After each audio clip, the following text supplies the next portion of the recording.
अस्सलाम वालेकुम प्यारी बहनों, सुपर इजी कुकिंग में खुशामदीद। सुपर इजी का नारा जायका ऐसा कि दिल जीत ले। तो आज हम बनाने जा रहे हैं निहायत आसान और निहायत टेक्निकल दो चीज़ें। एक तो हम बनाएंगे जी आलू फ्राइज़ और दूसरा हम बनाएंगे कड़क चाय। अब आप कहेंगे कि चाय भला किसको नहीं बनानी आती। बिल्कुल जनाब, सबको बनानी आती है, लेकिन हम बात कर रहे हैं जी कड़क चाय की। कड़क चाय का कप मिल जाए तो क्या ही बात है। और साथ में मैं आलू के फ्राइज़ बना रही हूँ, लेकिन आलू के फ्राइज़ आज मैं कुछ डिफरेंट तरीके से बनाऊँगी। तो चलिए रेसिपी को शुरू कर लेते हैं। आलू का छिलका उतार कर आपने आलू के इस तरह से स्लाइसेस कट कर लेने हैं और इसके ऊपर आपने नाइफ से तिरछे तिरछे कट्स लगा देने हैं।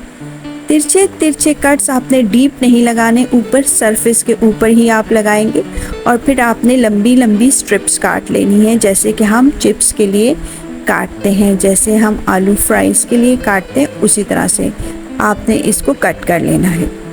अब कट्स लगाने का मकसद क्या है?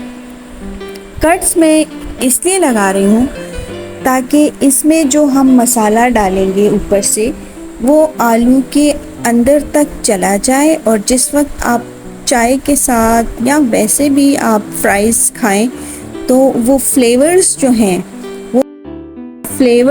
हैं वो इन पोटैटोज़ के अंदर तक चला जाए और आपको खाने में दुगना मज़ा आए।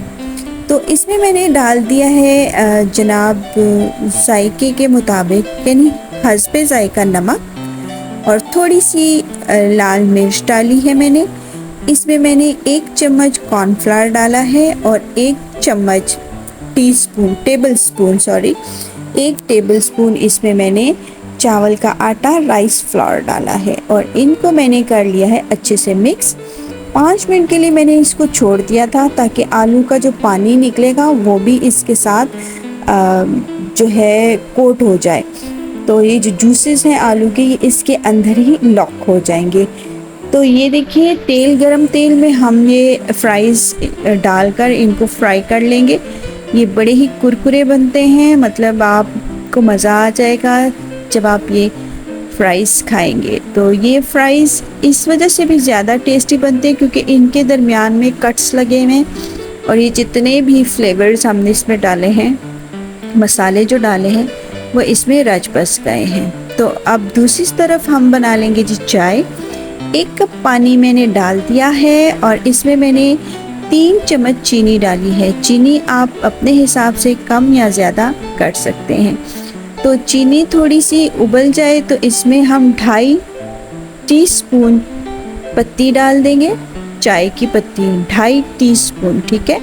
2 टीस्पून भरकर और 1 टीस्पून हाफ, और इस पत्ती को अब हमने अच्छे से उबालना है। इसको हमने खूब अच्छे से बॉईल करना है। तो इसमें थोड़ा टाइम लग जाएगा, 7-8 मिनट आपके लग जाएंगे चीनी और पत्ती को बॉईल करने में। चीनी तो खैर इतना नहीं, लेकिन पत्ती को आपने बहुत बॉईल करना है, ठीक है।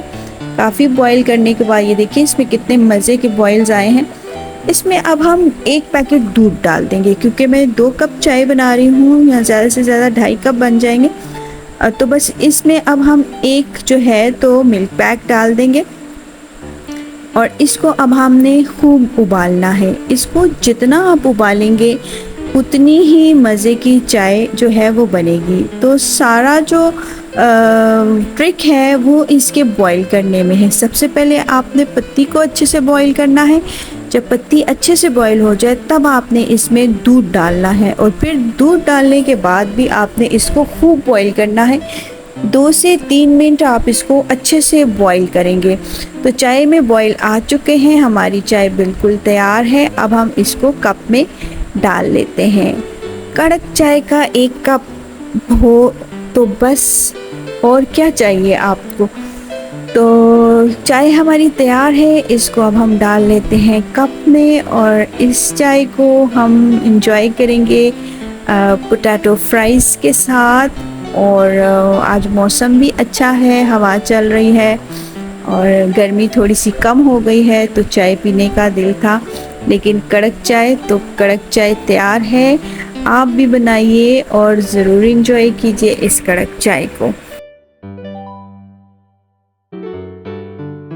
तो ज़बरदस्त कड़क चाय बनकर हो गई है तैयार। ये वो कड़क चाय है जो ट्रक ड्राइवर्स पीते हैं, जो आपको सिर्फ ढाबे पे मिलती है और आप इसको पी के जो है तो आपका दिल खुश हो जाता है। ये वैसी ही चाय है। आप खुले दूध में भी इसको बना सकते हैं, खुले दूध में भी ये बहुत अच्छी बनती है। बस आपने इस बात का ख्याल रखना है कि पानी कम, पत्ती ज़्यादा और दूध ज़्यादा, और बस फिर आपकी जो चाय है ऐसी शानदार चाय बनेगी कि सब आपकी वाह वाह करेंगे। तो मैं उम्मीद करती हूँ कि आपको आज की सिंपल और इजी रेसिपीज़ बहुत पसंद आई होंगी। अगर पसंद आई हों आज की रेसिपीज़ तो प्लीज़ लाइक और शेयर ज़रूर कर दीजिएगा। मेरे चैनल सुपर इजी कुकिंग को सब्सक्राइब करना हरगिज़ ना भूलिएगा। हमें अपनी दुआओं में याद रखिएगा। वीडियो देखने के लिए बहुत बहुत शुक्रिया। जज़ाकल्लाह।